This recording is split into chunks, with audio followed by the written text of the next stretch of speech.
অনেক বড় বড় হাজি সাহেব, লম্বা দাড়িওয়ালা সাহেব, লম্বা টুপিওয়ালা সাহেব, লম্বা জুব্বাওয়ালা সাহেব ধরা খেয়ে যাবে, ঠিক না ভাই? ঠিক। অনেক মুরব্বীরা আছেন নামাজ পড়তে পড়তে পড়তে পড়তে কপালে দাগ পড়ে গেছে, মসজিদ থেকে বেরই হয় না। আলহামদুলিল্লাহ, ভালো কথা। কিন্তু তিনি তার ছেলের মৃত্যুর পর ছলে বলে কলে কৌশলে কিভাবে তার বৌমা সন্তানদের ঠকাবে সেই চিন্তা করে। হ্যাঁ, বাবার সম্পদের মধ্যে সন্তানের অধিকার থাকতে হলে বাবার মৃত্যুর পরে অধিকার পায়। অতএব কোনো মহিলার স্বামী যদি মারা যান আর তার শ্বশুর জীবিত থাকে, তাহলে শ্বশুরের সম্পত্তিতে স্বামীর যে হক সেটা আসলে আসে না, সেটা পেতে হলে বাবার মৃত্যুর পরে যায় আসে। কিন্তু এদের ভরণ পোষণের সমস্ত দায় দায়িত্ব, বিশেষ করে নাতি নাতনিদের ভরণ পোষণের দায় দায়িত্ব কার উপরে পড়তে হবে? শ্বশুরের উপরে পড়তে হবে। কিন্তু তিনি এদেরকে বাইর করতে পারলে বাইর হয়, খুশি। কারণ বাইর করতে পারলে ওই জমি দখল করা যায়, ঘর দখল করা যায়। এ রোগ আমাদের মধ্যে আছে না নেই? বরং তাদের যে প্রাপ্য আছে ইয়েতীমের হক সেটা নষ্ট করে এবং বিধবা মহিলার হক নষ্ট করে। আল্লাহ তাআলা আমাদেরকে বান্দার হকের উপরে সচেতন থাকার তৌফিক দান করুন। যদি কোনো ব্যক্তিকে কোনো মাহফিল বা ভালো কোনো কাজের আর্থিক ও সাংগঠনিক দায়িত্ব দেওয়া হয় আর সে সঠিকভাবে সেগুলো পালন না করে, তাহলে সেগুলোর জন্য তার প্রাপ্তি ফল কি হতে পারে? দেখুন, নবী করিম সাল্লাল্লাহু আলাইহি ওয়াসাল্লাম বলেছেন, আলা কুল্লুকুম রাইন, তোমাদের প্রত্যেকে দায়িত্বশীল। ওয়া কুল্লুকুম মাসউলুন আন রাইয়াতিহি, এবং তোমাদের প্রত্যেককে তার দায়িত্ব সম্পর্কে জিজ্ঞাসাবাদ করা হবে। অতএব কোন দায়িত্ব আপনার উপর অর্পণ করা হয়েছে, আপনি অবহেলা করে সেটা ঠিকমতো করলেন না এবং তার কারণে কোনো হইচই হলো, ঝামেলা হলো, অসুবিধা হলো, তাহলে আপনি আমানতের খেয়ানত করলেন। এর জন্য গুনাহগার হতে হবে, আল্লাহর কাছে জবাবদিহি করতে হবে। দায়িত্বটা কোন মাপের, অবহেলাটা কি ধরনের, এটার উপরে ভ্যারি করবে, তার শাস্তি আল্লাহর কাছে কি হবে না হবে, কিন্তু সে অপরাধী হবে, এতে কোনো সন্দেহ নাই। এরপরে প্রশ্ন হলো, মহিলাদের নেকাব পরা ও সতর ঢাকা, এই বিষয়টি কি কোরআন শরীফে উল্লেখ আছে? থাকলে কোথায় আছে ও কতটুকু ঢাকার কথা বলা আছে দয়া করে জানাবেন। সূরা নূর আয়াত নম্বর 31। সূরা নূর একটা সূরার নাম, আয়াত নম্বর কত বলছি? 31। এই আয়াতে আল্লাহ রাব্বুল আলামিন বলেছেন, ওয়ালা ইউবদিনা যিনাতাহুন্না ইল্লা মা যাহারা মিনহা, মহিলারা তাদের শরীরের সকল সৌন্দর্য এটাকে ঢেকে রাখবে, এটাকে প্রকাশ করবে না, ইল্লা মা যাহারা মিনহা, তবে যেটা এমনে প্রকাশিত থাকে সেটার কথা ভিন্ন। এই ইল্লা মা যাহারা মিনহা এটার ব্যাখ্যায় মুফাসসিরদের নানা রকমের মত আছে। ইমাম ইবনে কাসির রাহিমাহুল্লাহ তার থেকে একটা মত বর্ণিত হয়েছে, আব্দুল্লাহ ইবনে মাসউদ রাদিয়াল্লাহু আনহু থেকে আরেকটা বর্ণিত হয়েছে, আরো অনেক মত আছে। এই মতগুলোর ভিতরে একটা মত হলো এই যে মা যাহারা মিনহার অর্থ হলো যে পর্দা করার পরেও যেটা প্রকাশ থাকে, লুকানো যায় না। যেমন বোরকা পরলে একজন উপরে শীতের কারণে একটা চাদর পরলো, এটা দেখা যেতে পারে, এটা প্রকাশ থাকে। আবার অনেক উলামায়ে কেরাম বলেছেন চেহারা এবং দুই হাতের কবজি, এটা হলো মা যাহারা মিনহার ব্যাখ্যা। তো এই ক্ষেত্রে কোনো আলেমেরই দ্বিমত নাই, যদি কোনো নারী তার শরীরের কোনো অংশ যেটা না খুললে নয়, চেহারা এবং দুই হাতের কবজির কথা বলা হচ্ছে, যারা এটাকে খোলাকে জায়েজ বলেন তারাও বলেন যদি ফিতনার আশঙ্কা থাকে তাহলে সেটা খোলা জায়েজ নাই। আর আজকাল এমন একটা সময় আমরা আসছি, মানুষ তো মানুষ, পশুর হাসে পর্যন্ত, পশু পর্যন্ত মানুষ থেকে নিরাপদে থাকতে পারে না। মানুষের যৌন জুলুম এবং অত্যাচারের শিকার হয়ে যায়, পশুর চাইতে অদম হয়ে গেছে মানুষ। শিশুরা পর্যন্ত নিরাপদে থাকে না, বৃদ্ধারা পর্যন্ত নিরাপদে থাকে না, বোরকা পরেও নিরাপদে সবসময় থাকা যায় না। সেখানে যত বেশি উন্মুক্ত থাকবে তত বেশি তাদেরকে নিয়ে মানুষ বাজে চিন্তা করবে, জেনা করবে। মুসলিম নারী সম্ভ্রান্ত, তার মধ্যে আত্মসম্মান বোধ থাকবে যে আমাকে নিয়ে মানুষ বাজে চিন্তা করবে, এটা আমার সম্মানহানি, মনে মনে আমাকে জেনা করবে, এই সুযোগ কোন সম্ভ্রান্ত নারী, কোন মুসলিম নারী কখনো দিতে পারে না। এই জন্য এটা ঢেকে রাখাটাই হলো অধিকতর শ্রেয় এবং আপনার পর্দার সাথে সামঞ্জস্যপূর্ণ, এবং এই মতটাই অধিকতর শক্তিশালী যে হাত এবং মুখ উভয়টা ঢাকবেন। তবে হ্যাঁ, কারো বোরকা পরতে অসুবিধা হয়, দরকার নেই বোরকা পরার, মাথার উপরে যে ওড়না আছে সেটাকে টেনে দিবেন। ইউদনিনা আলাইহিন্না মিন জালাবিবিহিন্না, আল্লাহ বলেছেন। সূরা নূর, সূরা আহজাব পড়েন, পর্দার বিধিবিধান জেনে যাবেন। আল্লাহ বলেছেন তাদের মাথার উপরে যে জিলবাব আছে, চাদর আছে, ইউদনিনা আলাইহিন্না, তারা সেটা নিজেদের উপরে টেনে দিবে। মাথার উপরে চাদরকে জিলবাব বলা হয়, কাপড়কে জিলবাব বলা হয়। আল্লাহ বলেছেন সেটাকে টেনে দিতে। মুখ যদি প্রদর্শনই করতে হবে তাহলে এটাকে টেনে দিতে হবে। কেন আল্লাহ তাআলা বলেছেন?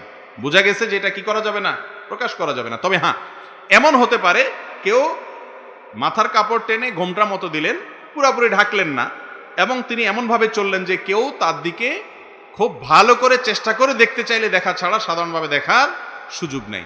এভাবে চলতে পারেন, এবং এটি ইসলামের শিক্ষা। ঘুরে ফিরে গোটা বিশ্বের মানুষকে আল্লাহর আদেশ এবং নিষেধের মধ্যেই আসতে হবে, এছাড়া কোনো উপায় নাই। বাঁচার জন্য এই ছাড়া উপায় নেই। তসলিমা নাসরিনের সম্ভবত কোন একটা বইতে পড়েছিলাম যে উনি বলেছেন যে যখন বিপদে পড়ে তিনি পলায়ন করার ব্যবস্থা নিচ্ছিলেন, পলায়ন করার উপায় নেই, পাবলিক দেখলে বিপদ হয়ে যেতে পারে, সেজন্য একজন একটা বোরকা এনে দিছে যে বোরকা পরো, এছাড়া উপায় নেই, বোরকা ছাড়া উপায় নেই। তো যাই হোক, আল্লাহ রাব্বুল আলামিন পর্দার যে বিধান দিয়েছেন এটা নারীদের সম্মান রক্ষা করার জন্য, ইজ্জত রক্ষা করার জন্য। এটা তাদের উপরে আলাদা কোনো বাইন্ডিংস হিসাবে দেওয়া হয়নি। আল্লাহ তাআলা আমাদের মা বোনদের বোঝার তৌফিক দান করুন। নেক আশা পূরণের জন্য কোন আমল করতে হবে?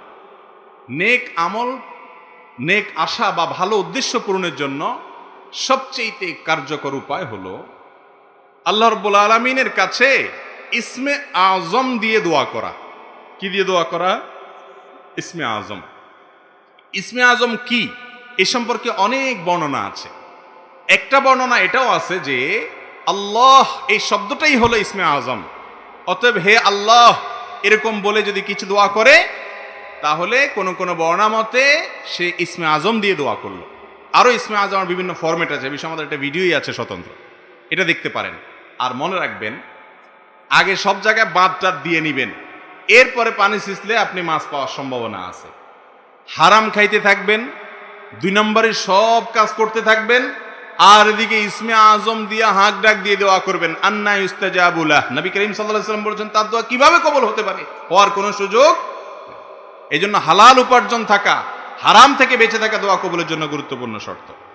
এরপরে প্রশ্ন হলো, একই সাথে বোরকা পরে হাত মোজা পা মোজা সমস্ত মুখ ঢেকে শুধুমাত্র চোখ খোলা রেখে পর্দা করাকে এক নারী ডাকাইত্যাবাদ বান দেওয়া বলে অভিহিত করেন। এতে করে যে নারী এই কথা বলেছেন সেই নারী কি কোনোভাবে কোরআন বা আল্লাহর আইনকে অস্বীকার করেছেন? তাতে আর কোনো ধরনের গুনাহ হচ্ছে কিনা তার সমাধান দয়া করে জানাবেন। অবশ্য এই কথা বলা নারী আবার নামাজও পড়েন, তার মানে ইনি নাস্তিক নন, আলহামদুলিল্লাহ আল্লাহতে বিশ্বাস করেন। আমার এই বোন যে মন্তব্য করেছেন, নিশ্চয়ই তিনি এ বিষয়ে জানেন না যে তিনি কত জঘন্য মন্তব্য করেছেন, এবং এই মন্তব্যের কারণে ঈমান থেকে খারিজ হওয়ার মতো বিষয়। কেউ যদি আল্লাহর বিধানকে সরাসরি অস্বীকার করে, আল্লাহর বিধানকে যদি ডিনাই করে, সে যদি বলে যে না এটা এ যুগে চলে না, তাহলে সঙ্গে সঙ্গে সে ইসলাম থেকে খারিজ হয়ে যায় এবং বেঈমান হয়ে যায়। আল্লাহর বিধানকে যদি কোনো সময়ের জন্য অনুপযুক্ত মনে করে, ঈমান থাকবে না। হ্যাঁ, কোন বোন যদি এটা বলে থাকেন আবার তিনি নামাজও পড়েন, হয়তো তিনি জানেন না যে তিনি কি বলেছেন। এটা আল্লাহর বিরুদ্ধে বিদ্রোহ, এটা আল্লাহর বিরুদ্ধে বিদ্রোহ। আপনার বাবা একটা কাজ করতে বলেছে, আপনি বলবেন করব না, আমি মানব না তোমার কথা, এটা বাবার বিরুদ্ধে বিদ্রোহ করার শামিল। ঠিক তেমনি ভাবে আল্লাহর নির্দেশকে লঙ্ঘন করা, এটা তার বিরুদ্ধে বিদ্রোহের শামিল। কেউ মানতে পারেন না, এটা তার দুর্বলতা, তিনি আল্লাহর কাছে মাপ চাইবেন, দাম্ভিকতা দেখাবেন, অহংকার দেখাবেন, তাহলে মুক্তির কোনো পথ খোলা থাকবে না। আমরা আমাদের বোনকে যদি আমাদেরকে শুনে থাকেন, অনুরোধ করব তওবা করে আল্লাহর ওয়াস্তে আল্লাহর দ্বীনে ফিরে আসেন। আমি আবার বলছি, পর্দার কোনো বিকল্প নারীর সম্ভ্রমকে রক্ষা করার জন্য পৃথিবীতে নাই, কিয়ামত পর্যন্ত কেউ খুঁজেও পাবে। উন্নত দেশগুলোতে আপনি দেখেন নারী নিগ্রহের শিকার কি পরিমাণ হচ্ছে, শতকরা কত % নারী পাশবিক নির্যাতনের শিকার হচ্ছে। তারা তো অনেক উন্নত, কই কোনোভাবে এটা সম্ভব হয় না। আপনি গোটা দেশের সমস্ত পথ ঝাড়ু দিয়ে পরিষ্কার রাখবেন, এটা সম্ভব না। নিজের পায়ে জুতাটা পরেন, এটা কি সম্ভব? অতএব পর্দার কোনো বিকল্প নেই। এরপরে প্রশ্ন হলো, কোনো মেয়ে বন্ধু যদি ফজর নামাজ পড়ার জন্য জাগিয়ে দেয় তাহলে সে নামাজ হবে কিনা? আল্লাহুল মুস্তান, প্রশ্ন আর খুঁজে পান নাই। মেয়ে বন্ধু এটা আবার কি জিনিস ভাই? স্ত্রী, পুরুষের মেয়ে বন্ধুর নাম কি? স্ত্রী। তো স্ত্রী ডাইকা দিলে নামাজ হবে কি না প্রশ্ন, মানে ডাইকা দিলে বেটির ডাবল সওয়াব হবে ইনশাআল্লাহ। বুঝেন নাই কথা? বই যদি জামাইকে ডাইকা দেয়, ওগো উঠো ফজর নামাজের ওয়াক্ত হয়েছে, বেচারি উঠাই দিয়ে ইনশাআল্লাহ সওয়াব পাবে, তার নিজের নামাজের সওয়াব তো আছেই। অতএব পুরুষের যে মেয়ে বন্ধু তাকে বলা হয় কি? স্ত্রী। তিনি ডাকা দিলে সব হবে ইনশাআল্লাহ, এবং ডেকে দিতে হবে, এটা তার কর্তব্য যদি তিনি আগে উঠেন।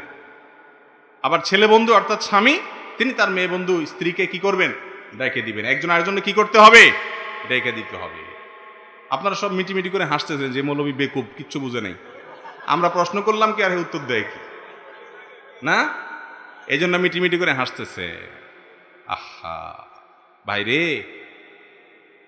মনে রাখবেন, কোন অবিবাহিত নারী এবং পুরুষ একে অন্যের কখনো বন্ধু হতে পারে না, পারে না, পারে না। আমার কথা না, অনেক বড় বড় কথা সাহিত্যিক, আমাদের দেশের সর্বজন শ্রদ্ধেয় কথা সাহিত্যিক, ঔপন্যাসিক, লেখক হুমায়ুন আহমেদের এ ব্যাপারে একটা উক্তি আছে, গতকালকেই পড়েছি আমি, একদম তাজা তাজা। এবং তার আগে অন্য আরো অনেক বড় বড় মনীষীদের বক্তব্য আমরা পড়েছি, যেগুলো আসলে কোরআন হাদিসে যেটা বলেছে সেটারই সমর্থন এবং সায় দেওয়া তাদের। যদিও তাদের সায় সমর্থনে কিছু আসে যায় না, আল্লাহ রাব্বুল আলামিন যা বলেছেন সেটাই চূড়ান্ত, তার উপরে কোনো কিছু। মানুষ অনেক কিছু ট্রাই করে দেখে, ঘুরে ফিরে আবার জায়গায় আসে। কেন ছেলে আর মেয়ে, অবিবাহিত ছেলে মেয়ে বন্ধু হতে পারে না? কারণ আল্লাহ রাব্বুল আলামিন একজনকে অন্যজনের প্রতি আকর্ষণ রেখেছেন। কি রেখেছেন? এটা সৃষ্টিগতভাবেই আল্লাহ তাআলা দিয়ে রেখেছেন। এখানে যদি বলে না আমরা জাস্ট ফ্রেন্ড, যদি বলা হয় আমরা আপনার কি আর একটা ভালো বন্ধু, একটা নাম আছে কি ভালো বন্ধু, বেস্ট ফ্রেন্ড, এগুলো হলো শয়তানের নতুন নতুন আইটেম, নতুন নতুন ট্যাবলেট।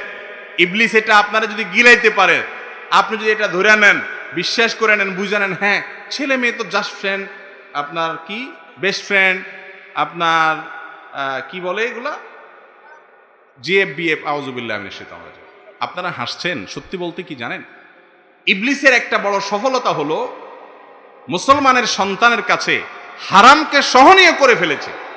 এটা বলতে এখন আমাদের গায়ে বাঁধে না।